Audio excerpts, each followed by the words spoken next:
یہ صدائے حریت جموں و کشمیر ہے۔ اپڈیٹ سنیے۔ مقبوضہ کشمیر میں گزشتہ 67 روز سے لاک ڈاؤن جاری ہے۔ کشمیری عوام گھروں میں محصور ہیں۔ زندگی کا پہیہ مکمل طور پر رک چکا ہے۔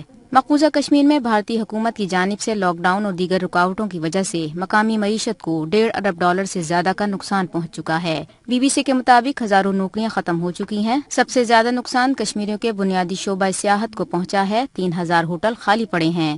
عمران خان کے دورہ چین کا مشترکہ اعلامیہ جاری کر دیا گیا ہے۔ پاکستان اور چین نے اتفاق کیا ہے کہ مقبوضہ کشمیر کا حل اقوام متحدہ کی قراردادوں کے مطابق ہونا چاہیے۔ دورہ چین کے حوالے سے پاکستانی وزیر خارجہ شاہ محمود قریشی کا کہنا تھا کہ مسئلہ کشمیر پر چین نے پاکستان کی تاریخی پوزیشن کو اپنایا ہوا ہے۔ چین کے صدر شی جن پنگ غیر رسمی مختصر دورے پر بھارت جائیں گے، جس کے بعد پاکستان کو اس دورے سے متعلق آگاہ کیا جائے گا۔ اقوام متحدہ میں پاکستانی مندوب ڈاکٹر ملیحہ لودھی نے کہا ہے کہ بھارت مقبوضہ کشمیر میں انسانیت کے خلاف جرائم کر رہا ہے۔ اقوام متحدہ کی جنرل اسمبلی کے اجلاس سے خطاب کرتے ہوئے انہوں نے کہا کہ بھارتی فوج رات کے وقت گھروں میں گھس کر چھوٹے بچوں کو گرفتار کرتی ہے، جو جنگی جرائم کے زمرے میں آتا ہے۔ عالمی برادری اس کا نوٹس لے۔ ٹوئٹر انتظامیہ نے بھارتی اجارہ داری کے خلاف پاکستان کا موقف تسلیم کرتے ہوئے اکاؤنٹس کی معطلی کا طریقہ کار تبدیل کر دیا ہے۔ مقبوضہ کشمیر میں بھارت کے 5 اگست کے غاصبانہ قبضے کے بعد ٹوئٹر کے ذریعے بھارتی غنڈہ گردی میں تیزی آئی۔ اہل کشمیر کے حق میں آواز اٹھانے پر سینکڑوں پاکستانیوں کے ٹوئٹر اکاؤنٹس بلاک کیے گئے۔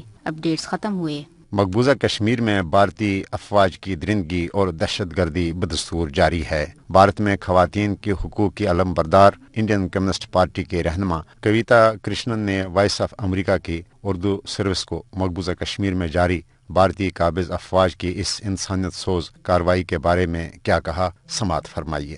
چھوٹے چھوٹے بچوں کو 10-11 سال کے لڑکوں کو اوپر پولیس آ کر کے یا سینیہ بل آ کر کے گھروں سے اٹھا لے رہے تھے، اور اس کے بعد 4-5 دن کہیں کسٹڈی میں رکھ کے ماتا پتا کو بنا بتائے ہوئے ان کے ساتھ میں مار پٹائی کر کے، جہاں تک ہیلتھ کو لے کر کے جو جرنلسٹ بھی رپورٹ کیے ہیں، ہیلتھ کی استھتیاں پہلے بھی جب ہم لوگ گئے تھے تب بھی خراب تھی، کیونکہ پریگننٹ مہیلائیں جو ہیں وہ کیسے کرفیو سے پار ہو کر کے پیدل ان کو اسپتال کی طرف جانا پڑ رہا ہے، گاڑیاں نہیں چل پا رہی ہیں۔ کشمیر کے ہر سڑک پہ وائرس لگے، کیسے وہ اسپتال تک جائیں گے، کیسے وہ ڈاکٹر تک جائیں گے؟ اور جو پیلٹ انجوریز ہیں، جو لوگ پروٹیسٹ کر رہے ہیں، جو لوگ پروٹیسٹ نہیں بھی کر رہے ہیں، پہلے تو یہ کہ یہ نان لیتھل ویپن نہیں ہے، اس سے جانیں گئی ہیں۔ ایک بات، یہ جو چھرے ہیں ایک طرح سے آپ ان کو جو ٹارگٹ کر رہے ہیں، ویسٹ کے نیچے ٹارگٹ نہیں کر رہے ہیں، آپ فیس پہ ٹارگٹ کر رہے ہیں ہمیشہ، اور اس کی وجہ سے بلائنڈنگز جو ہوئی ہیں، ہزاروں لوگوں کی آئی سائٹ افیکٹڈ ہوئی ہے۔ یہ تھی کویتا کرشنن، جو کشمیر کے دورے کے دوران اپنی آنکھوں دیکھا حال وائس آف امریکہ کو بتا رہی تھی کہ کشمیر میں بھارتی لاک ڈاؤن سے انسانی بحران پیدا ہو چکا ہے۔